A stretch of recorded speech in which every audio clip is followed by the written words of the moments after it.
Si tu veux la guerre, fais mine de préparer la paix. La maxime pourrait être celle de Donald Trump après avoir décidé de frapper l'Iran en pleine négociation pour la troisième fois.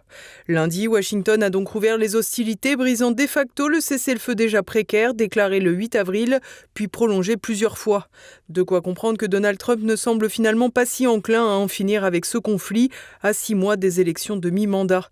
Pourtant, les États-Unis ont déjà perdu des hommes dans l'opération Epic Fury, comme l'a rappelé le président lors de la cérémonie du Memorial Day au cimetière national d'Arlington lundi. Au cours de l'opération Epic Fury, nous avons perdu 13 âmes merveilleuses, des personnes exceptionnelles et extraordinaires. Ces hommes et ces femmes extraordinaires ont donné leur vie pour garantir que le premier État au monde à soutenir le terrorisme ne dispose jamais de l'arme nucléaire. Ils n'auront jamais l'arme nucléaire. Je suis sûr que vous le savez. Un refrain sur le nucléaire bien connu qui peine de plus en plus à convaincre. D'ailleurs, il faut noter qu'après des déclarations quant à l'absence d'uranium enrichi à des fins nucléaires en Iran, la patronne des renseignements militaires, Tulsi Gabbard, a démissionné officiellement de son poste dans l'administration Trump vendredi dernier. Elle le quittera officiellement le 30 juin prochain. Cette dernière a toutefois évoqué la maladie de son mari pour justifier son départ. Néanmoins, les rumeurs estiment que les désaccords avec la politique étrangère menée par Trump étaient devenus trop nombreux pour elle.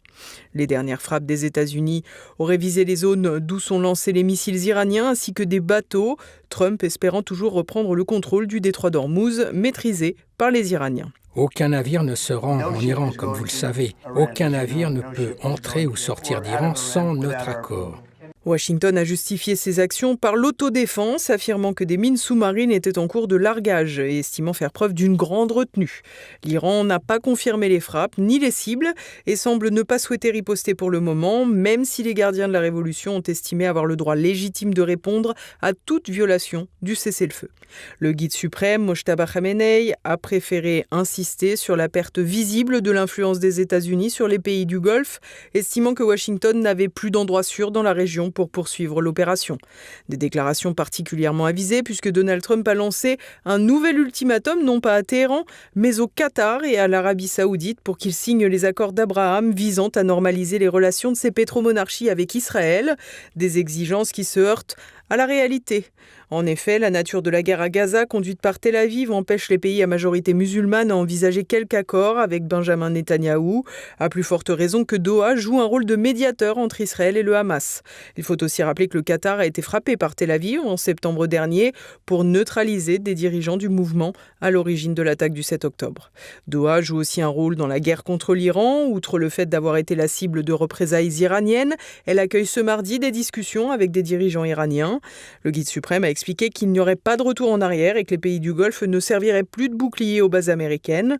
Les pétromonarchies sont donc sous très haute pression entre d'un côté Donald Trump qui les somme de signer des accords d'Abraham qui les éloigneraient durablement de Téhéran et l'Iran qui leur explique que le prix de leur hospitalité envers Washington pourrait bien être leur existence même. Un danger qui frappe également sérieusement le Sud-Liban, où Israël continue de frapper de plus belle après la reprise des hostilités américaines contre l'Iran. En effet, Benjamin Netanyahou semble décidément faire feu de tout bois. Le Premier ministre israélien avait ordonné des frappes successives particulièrement violentes au moment même où un accord de cessez-le-feu entre Téhéran et Washington était conclu. Et cette fois, le regain de frappe dope aussi son action. Lundi soir, une frappe israélienne sur un bâtiment du village de Mashkara, dans la région de la Beka à l'est du pays, a fait au moins 11 morts, dont 2 enfants et 15 blessés, mais les recherches se poursuivent encore dans les décombres.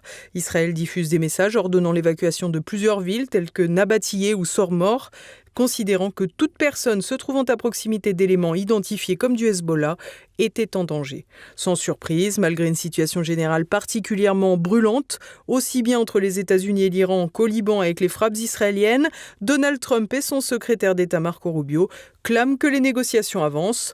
On se demande ce que ça serait si ce n'était pas le cas.